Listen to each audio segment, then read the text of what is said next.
The CSIR B section as well as the GATE and DBT also comprises so many questions regarding the most important inorganic element that act as a cofactor for different metabolic enzyme involved in different metabolic pathways.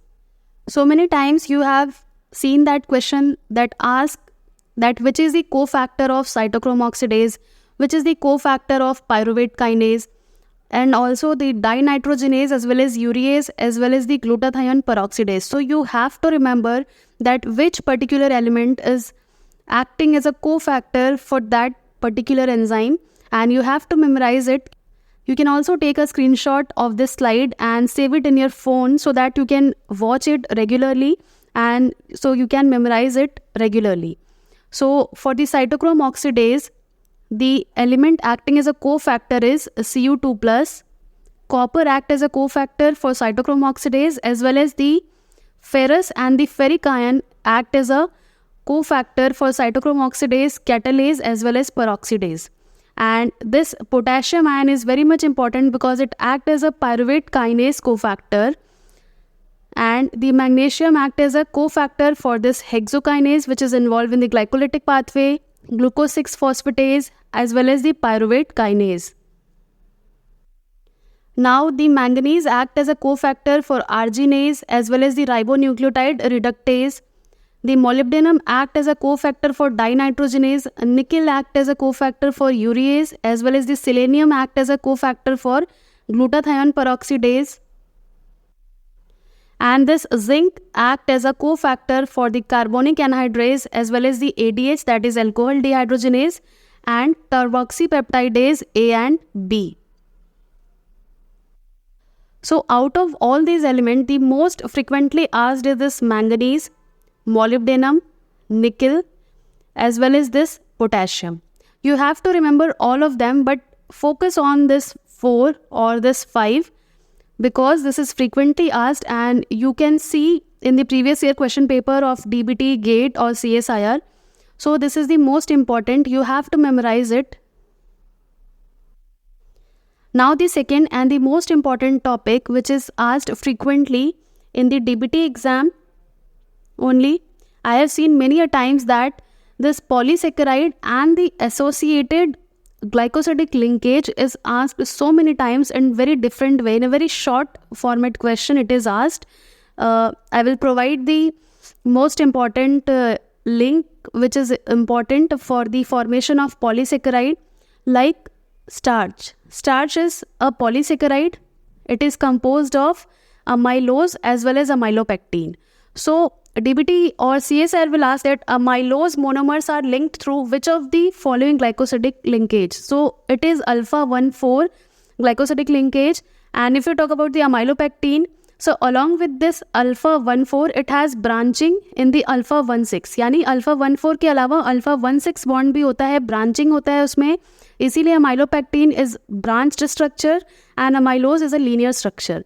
So both of these monomers are repeatedly occurring to form a structure of a starch. Now, how a question can be asked, I have already mentioned that a linkage can also be asked, which particular glycosidic bond is responsible for the formation of that particular polysaccharide, and is it a homo or heteropolysaccharide. So if we talk about the starch, so starch is a homo polysaccharide comprising amylose and amylopectin, which is made up of glucose unit, and amylose particularly consists of alpha-1,4 glucosidic linkage and amylopectin consists of alpha-1,4 as well as alpha-1,6 and glycogen. And यहाँ पे function भी मैंने mention किया है. Starch का function क्या होता है? It act as a energy storage particularly in plants. Now glycogen which act as a energy storage in animals. So it is also a homopolysaccharide and it consists of alpha-1,4 glucosidic linkage as well as alpha-1,6 branching after every 8 to 12 residues. Now cellulose. Cellulose is again a homopolysaccharide which consists of not alpha-1,4, instead beta-1,4 glucosidic linkage, which is very much important. बहुत सारे options आपको दे देगा like starch, glycogen, cellulose and some other polysaccharide, and it will be asked that which of the following consists of beta 1,4 linkage. So you have to mention that which of the following polysaccharide consists of that beta 1,4. So you have to remember that cellulose consists of beta 1,4. Now chitin, which is the most important part of the crustacean's exoskeleton. So it is again a homopolysaccharide which consists of beta 1,4 linkage. And the dextran, which is a homopolysaccharide, it consists of alpha 1,6 as well as alpha 1,3 branching. And the peptidoglycan, which is a heteropeptide, and agarose, which is a heteropolysaccharide consisting of this monomer, and hyaluronic acid, which consists of the heteropolysaccharide consisting of this monomers. So you have to remember it कि कौन से monomer से वो polysaccharide बन रहा है. It means आपको हमेशा याद रखना है कि वो monomers कौन से हैं, होमो है या हेट्रो है, and the repeating unit along with the glycosidic linkage, कौन सा glycosidic linkage है, and the function. So this can be asked. Now the third topic, which is very much important, is the glycerophospholipids, which are also regarded as the phosphoglyceride. So these phosphoglycerides are membrane lipids in which two fatty acids are attached in ester linkage to the first and second carbon of the glycerol, and a highly polar or charged group is attached through a phosphodiester linkage to the third carbon. This glycerophospholipid, or it is also known as the phosphoglyceride, are membrane lipids in which two fatty acids are there, and the two fatty acids are attached through ester linkage to the first as well as the second carbon. It means two fatty acids are attached to the first and the second carbon of glycerol